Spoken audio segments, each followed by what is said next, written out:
Hare Krishna. Hare Krishna. Krishna Krishna. Hare Hare. Hare Rama. Hare Rama. Rama Rama. Hare Hare. Vrishabhanu Nandini Srimati Rādhārani ki Jai.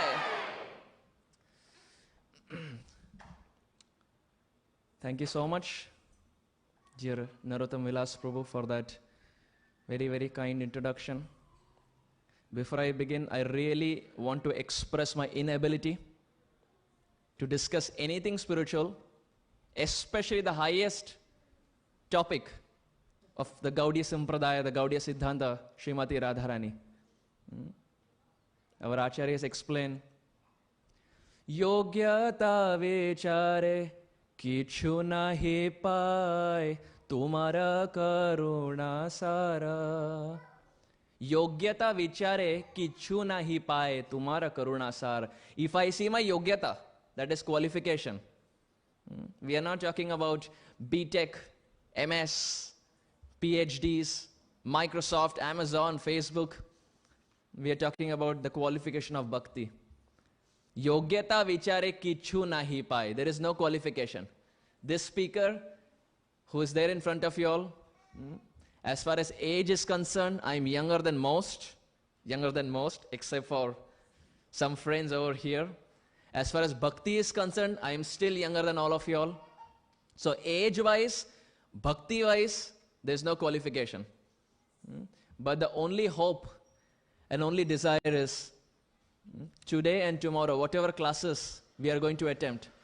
Shri Shri Nitai Sachinandan ki Jai.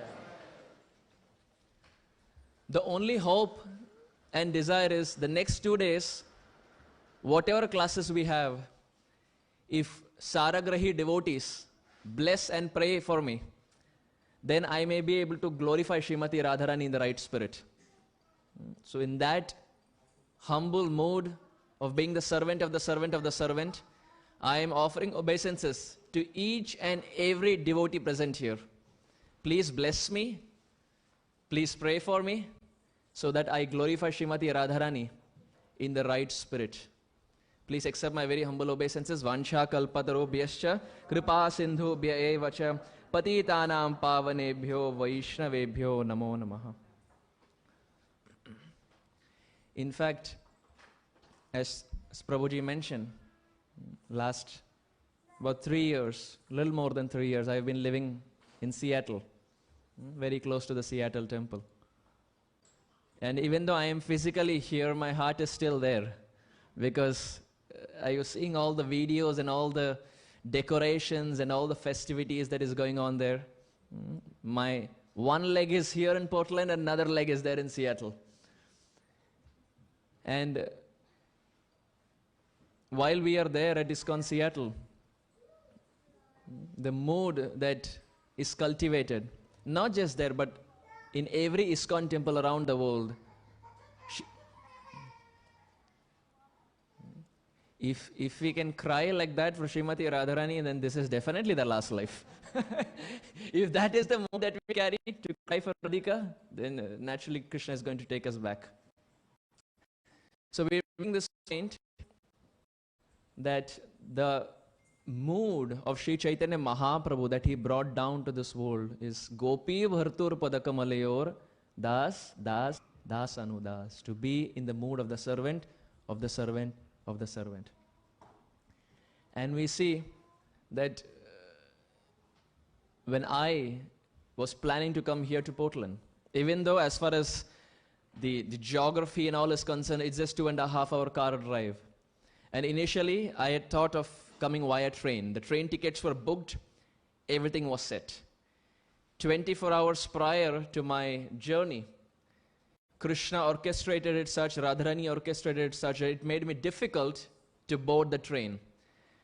And then naturally the next option was the flight. So we went ahead and booked the flight, and it was yesterday night 8:45. I reached the airport by about 7:30ish, and then when it was about 8:15, they make an announcement that the flight is delayed. From 8:45, it gets delayed to 9 o'clock. When it's about 8:55, they make an announcement that the flight is delayed to 10 o'clock. Now you may be wondering that I may have caught the 10 o'clock flight.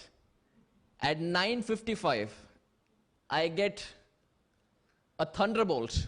At 9:55, they make an announcement that we regret to inform you that we don't have any updates for this flight.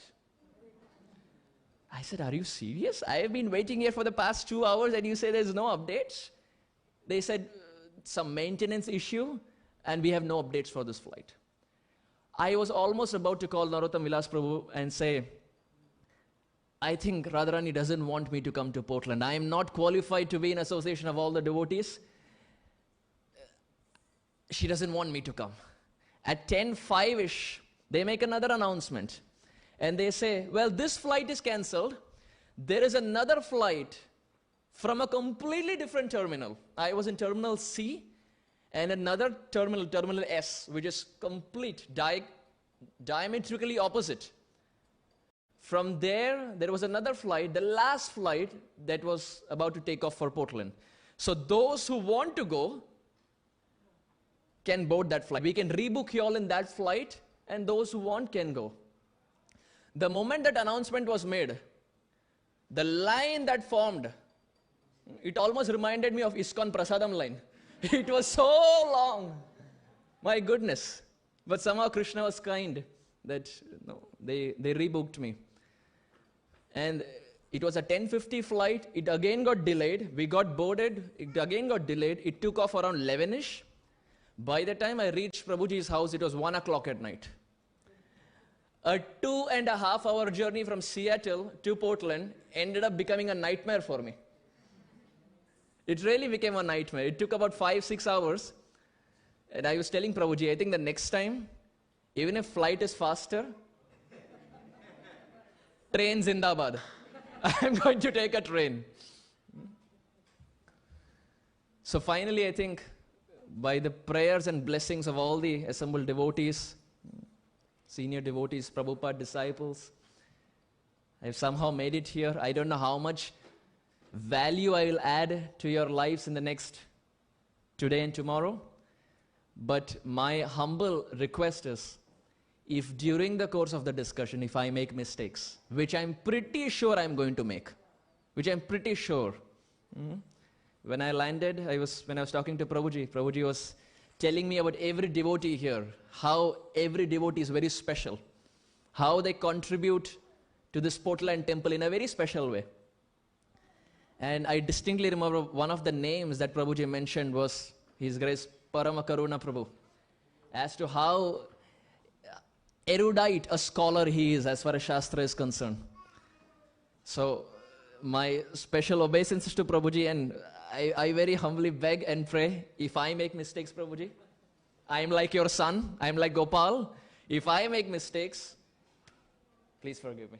And to all the devotees here, to Prabhupada disciple, the request is same. I am young, to err is human. I am 26. I will make mistakes, but if all of you all pray to Srimati Rādhārani and bless me, then the right words will come in the right spirit at the right time. So having said this, we now begin our discussion. Srila Prabhupada, when he was coming here to America, in the Jaladuta, 1965, the cargo ship, Prabhupada penned down something very beautiful. Various songs that Prabhupada wrote, but in one song, Boro Kripa Koile Krishna Adhamera Prati. In that song, in the ending paragraphs, Prabhupada, there's an outpour of emotions, a complete heartfelt effusion, outpour of emotions that take place. And Srila Prabhupada writes, Tava kripa hoile mora katha shuddha habe shuniya sabara shoka dukkha je guchive. Prabhupada has not reached America, but Prabhupada is writing, Tava kripa hoile mora. O Radharani, O Krishna, if you shower your mercy upon me, then what will happen? Katha shuddha habe. then whatever I attempt to speak in America, that katha will become Shuddha. And when that katha becomes Shuddha, what happens? Shuniya sabara shoka dukha je guchive. And all the people who will come to hear, by hearing their katha, the lamentation, the sorrow, the anxiety that is there in the heart will be completely gone. Do we have lamentation in our lives? Yes. Do we have sorrow in our life? Yes. Do we have anxiety in our lives? Yes. If there is someone who is saying that, Prabhuji, we don't have any anxiety, let me remind you, I-140, I-485, Vermont Center, California Center, priority date, it is always there in our head. This anxiety, irrespective of whether you are in Portland, Seattle, anywhere in America, this is constantly hovering. This anxiety is always there. But the fruit of hearing the pastimes of Radharani and Krishna are such. Prabhupada is saying, Shuniya sabar shoka dukha je guchibe. The sorrow, anxiety, depression, lamentation, hankering, everything that we have is completely gone. So that's an incentive. That's an incentive. The Kali Yuga mindset is such, when we are asked to do something, the first question that we ask is, Mujhe kya milega? What will I get? I will do it, but what is the gain? What is the fruit for me? So Prabhupada understands this. Srila Prabhupada understands, and that is why he gives the benefit of hearing Krishna Katha. And then Srila Prabhupada writes, Aniya cho jadi Prabhu amake nachate nachao Prabhu nachao se mate. These Vaishnava songs are so wonderful, so beautiful. Prabhupada is reciting, Aniya cho jadi Prabhu, Hey Prabhu, Hey Krishna, O Radharani, Aniya cho, now you have brought me here to Boston Harbor. When Prabhupada came to America, he had nothing. No contacts, no GPS, no Google Maps, no Alexa, no Siri, no money, no winter clothes. He had no idea whether to go left, whether to go right. In fact, when Srila Prabhupada was there in the ship, he had no money absolutely. So while he was getting down from that ship, he asked Captain Pandya, I have no money. I have no money. And you see, money in Kali Yuga, Srila Gaur Govinda Maharaj would say, money, money, brighter than sunshine, sweeter than honey. Money is the deal. Money is the thing. So Srila Prabhupada went to Captain Pandya and said, I have no money. Can you buy my Bhagavatam sets? Can you buy my books? So he said, yes, Swamiji, I will buy. What's the price? And Prabhupada said, $16. How much is it right now? What's the cost for a Bhagavatam set? 150? 250? Back in the day, it was $16. Prabhupada said $16. And Captain Pandya removed a $20 note and he gave it to Prabhupada. It was those $20 that Prabhupada used in the initial days to make sure that his stay in America is proper. So Prabhupada is writing, Ani acho jadi Prabhu amake nachate. Hey Krishna, I am the puppet and you are the puppeteer. The puppet is completely dependent upon the puppeteer. Based on how the puppeteer moves the strings, that's how the puppet moves. The puppet has no personal independence. It is completely dependent on the puppeteer. Prabhupada says, my dear Lord, you are the puppeteer, I am the puppet.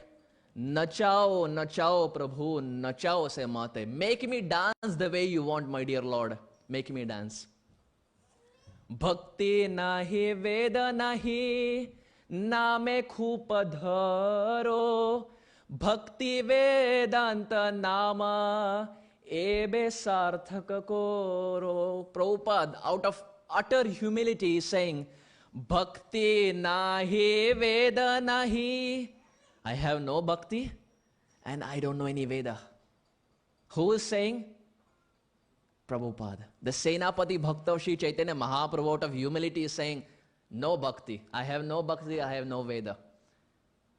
Bhakti nahi, Veda nahi, nama khupa daro. I have held on to this name of Bhakti Vedanta, but I don't have them. Bhakti Vedanta nama ebe sarthaka koro. O Krishna, O Radharani, if you want, then you can make sure that this name Bhakti Vedanta is worthwhile. So Prabhupada is begging and crying and praying to Radharani and Krishna to empower him to spread the Krishna consciousness movement and teaching by example. Whether it is Janmashtami, whether it is Gauru Purnima, whether it is Nityananda Trayodashi, or whether it is the appearance day of Srimati Rādhārani. We always approach the Supreme Lord in a very humble mood of a servant. Always approaching the Lord in the mood of the servant, of the servant, of the servant. And we see that when Krishna was there in the land of Vrindavan, when he was just 6 days, not 6 days old, Krishna never gets old. Krishna is always Navayovanamcha, he is always young. All of us, with every rising and setting of the sun, we are entering the jaws of crocodile, little by little by little. Srimad Bhagavatam describes.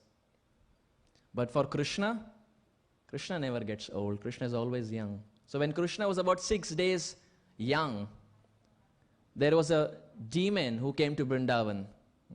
Does anyone remember the name? Demoness, so to say. The first demon.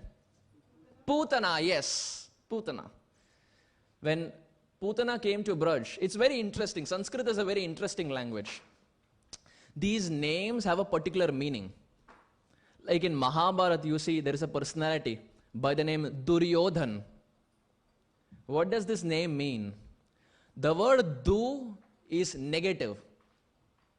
And Yodhan, Yodha means fighting. He who is skilled in fighting the negativity is called as Duryodhan. So every name has a positive and a negative connotation. Every name has a positive and a negative connotation. The parents, when they name the child, it's always based on a positive meaning. Later, how the child behaves, that's a different question. But the parents, when they name, it's always based on a positive meaning. Likewise, Dushasan. Du means against negative or wicked. And Shasan means to discipline. He who is expert in disciplining those who are wicked or negative is Dushasan. So every name has a positive and a negative meaning. Similarly, Putana. Puta in Sanskrit means pure. And Na, no. Puta, na, she who had no purity. Naam mein purity nahi hai. Leave alone the person. Puta, na. Puta means purity and Na means no. Puta, na, she who had no purity. Very interesting language, Sanskrit. And we see that when we talk about the name, one of the very famous pastimes that comes to our mind is the pastime of Ajamil, where the name is glorified so much. But sometimes we see in Kali Yuga, what happens is even if the parents give a devotional name, eventually it so becomes that that devotional name goes to the side and then they have a pet name or a nickname. Sonu, Monu, Pappu, Tittu. Typical English. Hindi, so to say. Hindi pet names. Indians, those who are there. The devotional name goes to the side and they are addressed as Pappu and Sonu and Monu and God knows what. I leave the imagination to you all. Now just imagine if Ajamil had shortened the name of his son. And instead of calling to Narayan, he called out, Sonu, Sonu, Sonu. The whole climax of the pastime would be something different. He would have definitely been taken by the Yamadutas, if not the Vishnudutas. So name is very important. And more important is to not shorten it. If it's a devotional name and we shorten it, Gaura Premanande, then we know where our destination is. So names as much as possible, even if it's a little big name, we can try to call it. Because every time we say that name, we are getting benefit. Nama Akshara Nama Nahi. The syllables of the name are not different from the Supreme Lord. Kali Kale Nama Rupa Krishna Avatar. Krishna has appeared in Kali as his holy name. So, name is very important. And more important from the Ajamil pastime is to not shorten it. So similarly here, we find Putana. Puta means pure, purity. And Na means no. So Putana means she who has purity, correct? No purity. She who has no purity. Putana. Now Putana, you may have this question that Prabhuji, it is Radhashtami, it is such an auspicious day. Radharani is the epitome of sweetness, and you have started the class by talking about a demon. Prabhuji, it is not Janmashtami, it is Radhashtami. Yes, it is Radhashtami. But Putana, we know she has a connection with Krishna. But she has a very strong connection with Srimati Rādhārani also. And not just once, multiple times. So let's begin our connection of Putana with Srimati Rādhārani. Are we all in the discussion? Haribol! The Himalayan mountain personification. The Himalayan mountain personification has a daughter. Himalayan Parvat has a daughter by the name Parvati. Parvat's daughter is Parvati. So Himalayan mountain's daughter is Parvati. And Parvati gets married to Lord Shiva, Mahadev. Varanasi Purapatim Bhaja Vishwanatham. Mahadev. She gets married to Mahadev. Now, the Himalayan mountain ranges has a strong enmity, a transcendental enmity, so to say, with the Vindhya mountain ranges, Vindhya mountain personification.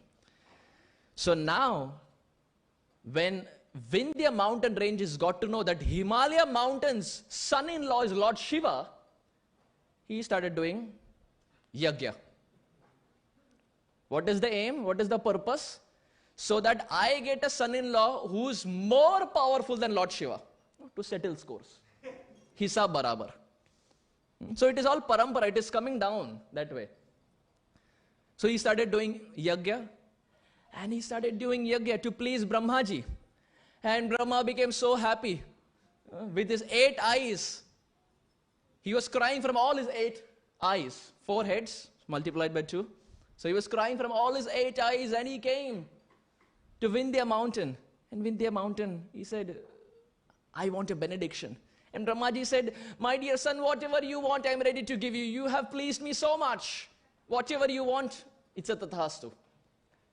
Now, just to remind all of us, the whole Narsinghadev pastime took place because Brahmaji granted Hiranyakashipu a few boons without even thinking. Brahmaji has 4 brains. He's like a quad-core processor. He has 4 brains. But the whole pastime of Narsinghadev took place because he gave boons but did not think. So that was part 1. Now sequel was coming up. Part 2 was coming up. Vindhya mountain, he did bhajan, he did tapasya. Brahmaji came with tears in his eyes and said, ask what you want. And Vindhya mountain, he said, I want a son-in-law who can defeat Lord Shiva in battle. Who should be so powerful, in fact more powerful, that he can defeat Lord Shiva in a battle. And Brahmaji, without even thinking, took his kamandalu and said, Tathastu, may you have a son-in-law who is more powerful than Lord Shiva. Benediction was given. Vindhya mountain went. Brahmaji was going back and said, wait, what? What? More powerful than Lord Shiva in a battle? That's not possible. He's Mahadev. There's no one more powerful than him. So now he began to scratch his head. 4 heads. He began to scratch his head. And he was thinking, how will this work out? How to materialize this? Now, while this was going on, let us go back to Krishna Leela. Here what happened, in Mathura, Kamsa got to know that the 8th child has appeared. When he got to know the 8th child has appeared, he went inside the prison and he took hold of the baby girl, as we know. He took charge of the baby girl, and as he was about to smash her head against the rock, she goes mid-air and she becomes Durga, 8-handed or a 10-handed Durga. Just as a side point here, there is a very beautiful commentator of the Srimad Bhagavatam by the name Hari Suri. And he gives a very interesting analysis here. He says, air in Sanskrit is called as Vishnu Pada. What is it called? Vishnu Pada. While Vishnu Pada also means lotus feet of Vishnu. So thin air in Sanskrit is called Vishnu Pada, while at the same time Vishnu Pada also means the lotus feet of Vishnu. So Hari Suri comments there by saying, when Kamsa threw the girl child in air, and when she touched Vishnu Pada, she got her original form back. Similarly, what's the lesson for the sadhakas? When as sadhakas we approach Vishnu Pada, that is the lotus feet of Vishnu, we will also get our original form back. So it's just a play of words. For Durga, it was thin air, but for sadhakas, it is lotus feet of Vishnu. So he takes the child, he tries to kill the child, but then she manifests as Durga.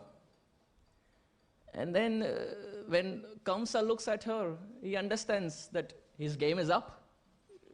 He cannot do anything. So he begged Durga that, I have been doing your bhajan. I am such a devoted follower. At least give me some hint. I was told the 8th child will kill, but what is this form? And at that time our acharyas comment, Durga turns towards Kamsa and she says, the 8th child that you are about to kill is being already nourished somewhere. He has already been appeared somewhere. He is being nourished somewhere. Where? That's confidential. Raja Vidya Raja Guhyam. That's confidential. But I can tell you one thing. Kamsa said, please, Aniyor, please tell me. And Durga, at that time, she tells Kamsa, I don't know whether you can defeat the 8th child, but if you marry the daughter of Vindhya, then you can become as powerful or more powerful than Lord Shiva in a battle. Because this is what Brahmaji has just granted there. This has just happened there. I don't know how it's going to work, but if you somehow get married to the daughter of Vindhya, then you can become more powerful than Lord Shiva in a battle. So Kamsa said, okay, sounds like a deal. When Durga disappeared, Kamsa called all his friends, all his demon friends. That was sadhu sangha for him. He called all the demon friends and he asked them to do something. But when they all heard it, they all stepped back. They said, no, we cannot do this. We cannot do this.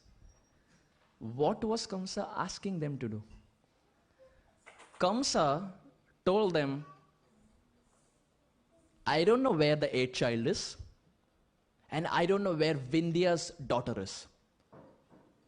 All that I know is the 8th child, that is the boy, has to be killed, and I have to get married to the daughter of Vindhya mountains. His policy, his plan was, go and kill all the male children who have appeared, and go and bring all the baby girls that have just appeared. I will get married to all of them. One of them will be the daughter of Vindhya, and then lo and behold, I will become more stronger than Lord Shiva. Sounds crazy, but that's how Lord Shiva, that's how Kamsa was. So all the demons stepped back, because even amidst the demons, they have some policies. Not all demons are same. In demons also there is Kanishta demon, Madhya demon, Uttam demon. Even they have some classification. They also have some classification. Those who are godly are called as Sura. Like Raghunath Das Goswami says, Surapati Krita Dirga. in Govardhan Vas Prarthana Dashakam. So Sura means those who are godly. Naturally, those who are not godly are called as Asura. Asura. Those who are godly are called as Sura. Those who are not godly are called as Asura. In the Asuras, those who are cannibals are called as Rakshasas. And in the Rakshasas, those who have their forte in killing babies are called as Putana. It's a class. It's a class. Their forte, their specialization is killing babies. Streamlined, laser focus in killing babies. They don't kill anyone, just the babies.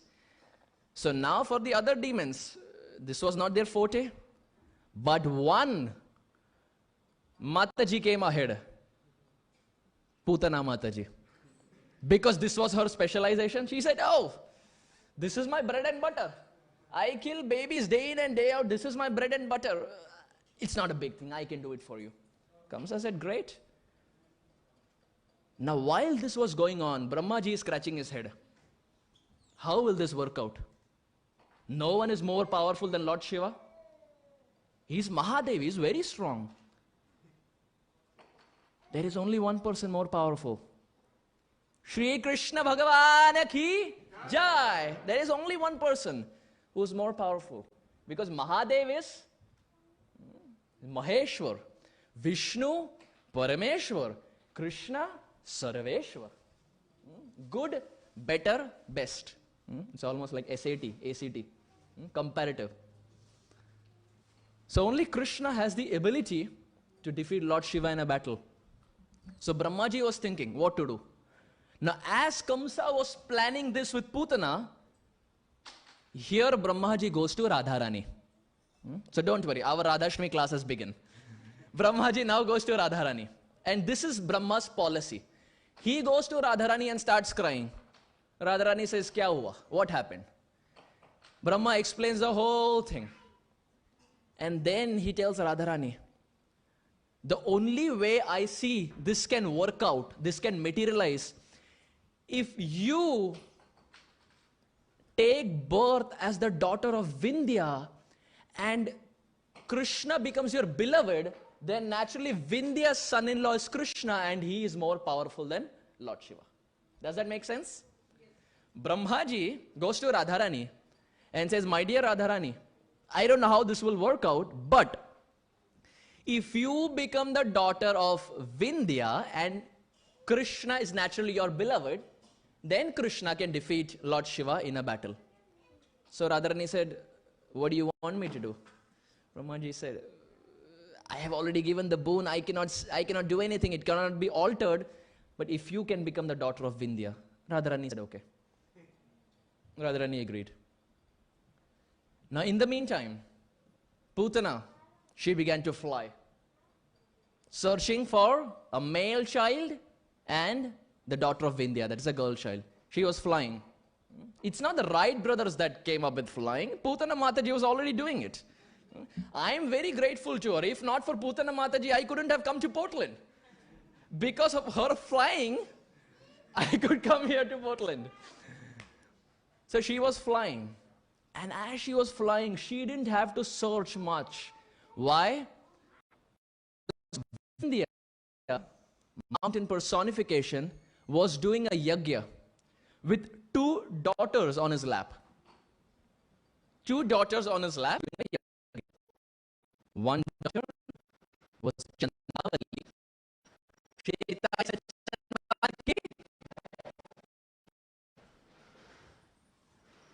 One daughter was Chandravali, while another was Srimati Rādhārani.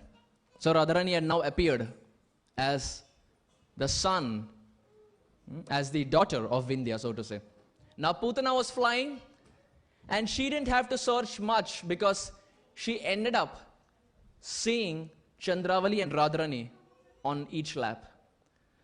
So she landed, her flight landed, crash landed, so to say. And as she came down, in one fraction of a second, she picked up both the babies and she started flying. And Vindhya mountain, who was doing a yagya for their benefit, in one fraction of a second, he saw both the daughters are gone.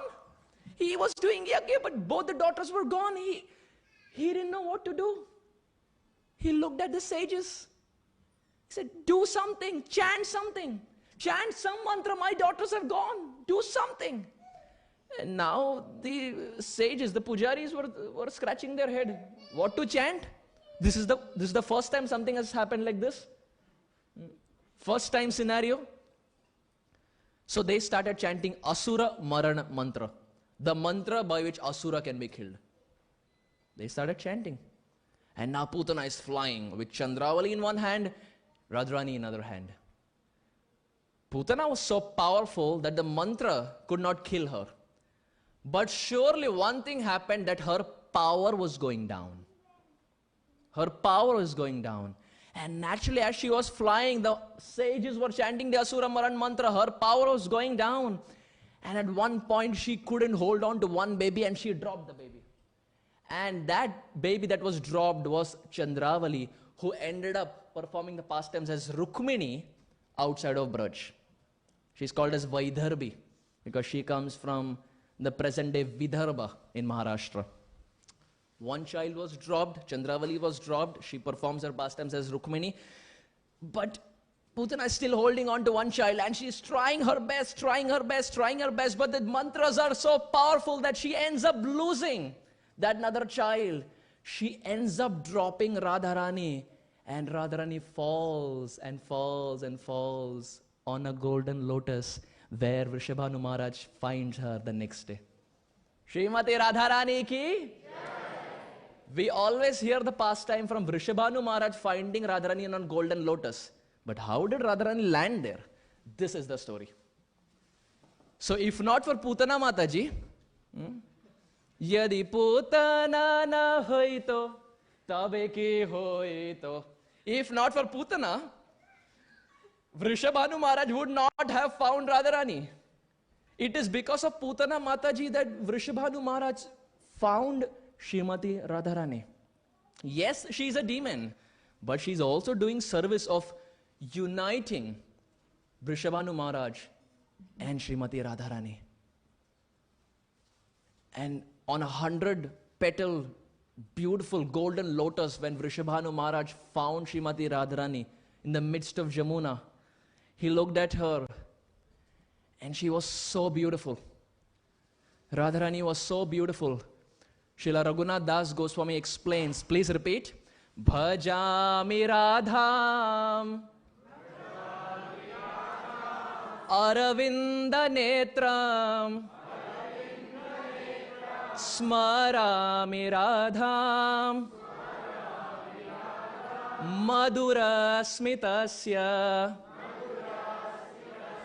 Vadami Radham Karuna Bharatram Tatho Mamanyas Nigate Nakape. Srila Raghunath Das Goswami is quoting these words. What is he saying? Bhajami Radham. Oh, I worship that Srimati Rādhārani. What is her quality? Aravinda Netram. Her eyes are like a lotus. Our eyes end here. Radharani's eyes, it almost goes and kisses the ear. Big lotus petal eyes. And the same we find for Krishna. And the same we will find for Chaitanya Mahaprabhu also. Big eyes, and they taper towards the end and go and almost kiss the ear. Bhajami Radham Aravinda Netram Smarami Radham. Oh, I remember that Srimati Rādhārani. What is her quality? Madhura Smitasya, who has a very beautiful smile. Our smile, we can decide. Self-explanatory. Our beauty, we may be very confident that Prabhuji, I am very handsome, very beautiful. Please ask the person sitting next to you. He will give you the real understanding of how handsome and how beautiful you are. You see, in India also, there's so many things that comes up to make sure you're quote unquote handsome or quote unquote beautiful. I remember when I was small in India, there was an ad that would play very often. Hi, handsome, fair and lovely. And then different people would come, hi, handsome, hi, handsome. The aim and agenda of everything is to look handsome, to look more beautiful. At least more beautiful than my neighbor, my other counterparts.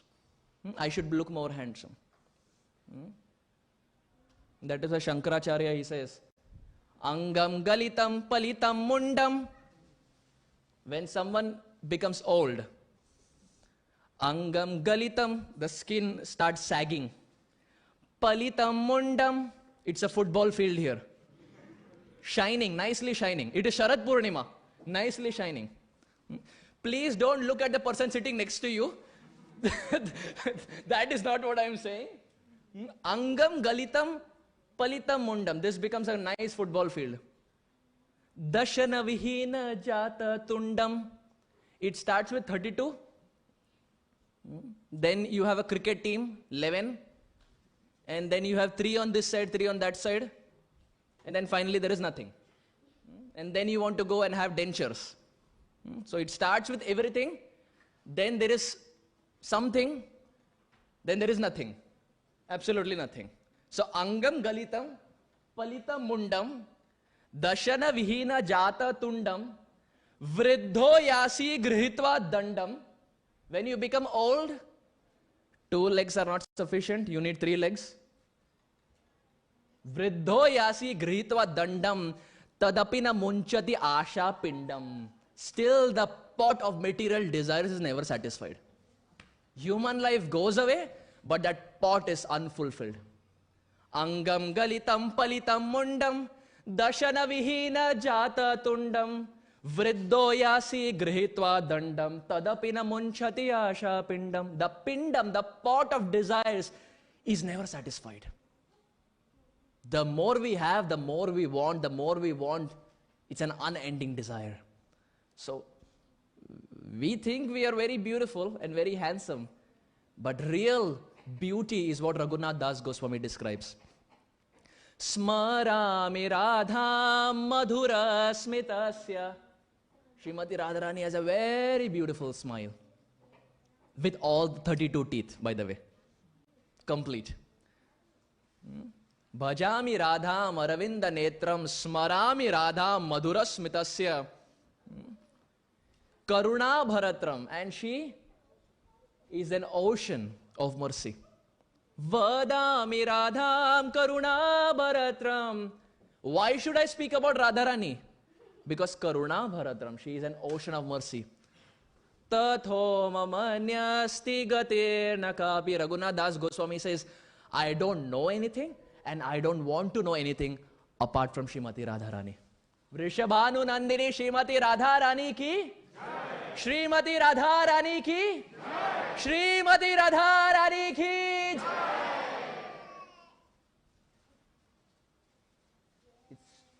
It's 12:56. What's the upper limit, Prabhuji? 1 o'clock Aarti? We have a couple of minutes. Okay.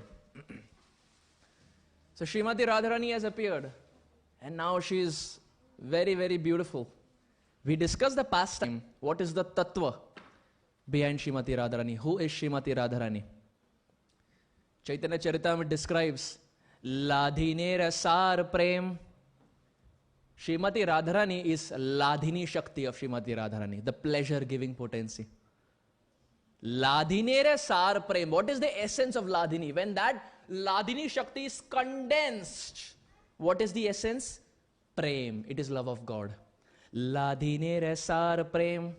Prema Sara Bhav. And when that Prem, love of God, is condensed, essence, what is the essence? It is Bhav. It is emotions. Bhavera Paramakashta Nama Mahabhav. When that Bhav is furthermore condensed, the essence of that Bhav is Mahabhav. Ladhinera Sar Prem, Prema Sara Bhav, Bhavera Paramakashta Nama Mahabhav. Now who is that Mahabhav? Mahabhava Swarupini. Who is that form of Mahabhav? Radha Thakurani. That Srimati Rādhārani, whom we are worshipping on this day, she is the epitome of Mahabhav. Where are we currently? Anartha Nivritti. Nishtha, Ruchi, Asakti, Bhav, Prem. And after that also Rupa Goswami says in Nectar of Devotion, after Prem also there are multiple stages. Rag, Anurag, Modanakya Mahabhav, Madanakya Mahabhav, etc. Radharani is on the highest pinnacle. Bhavera Paramakashta Nama Mahabhav, Mahabhava Swarupini Radha Thakurani. Kaviraj Goswami is saying, when that Mahabhav is condensed into a personality, that personality is Srimati Rādhārani. And what is the quality of Srimati Rādhārani? Sarva Guna Khani Krishna Kanta Shiromani. Sarva Guna Khani. She is filled with all the wonderful qualities. And Kanta Shiromani. She is the Shiromani. She is the topmost among all of Krishna's consorts. Rukmini, Satyabhama, Jambavati, and so many others. If all of them are brought together, Srimati Rādhārani is the highest. Kanta Shiromani, she is the Shiromani, she is the topmost. And why she is the highest? We will see that in our evening's class, in a home program. Gaura Premanande, Hari Hari Bol, Vrishabhanunandini Srimati Rādhārani ki, Barsane wali Srimati Rādhārani ki.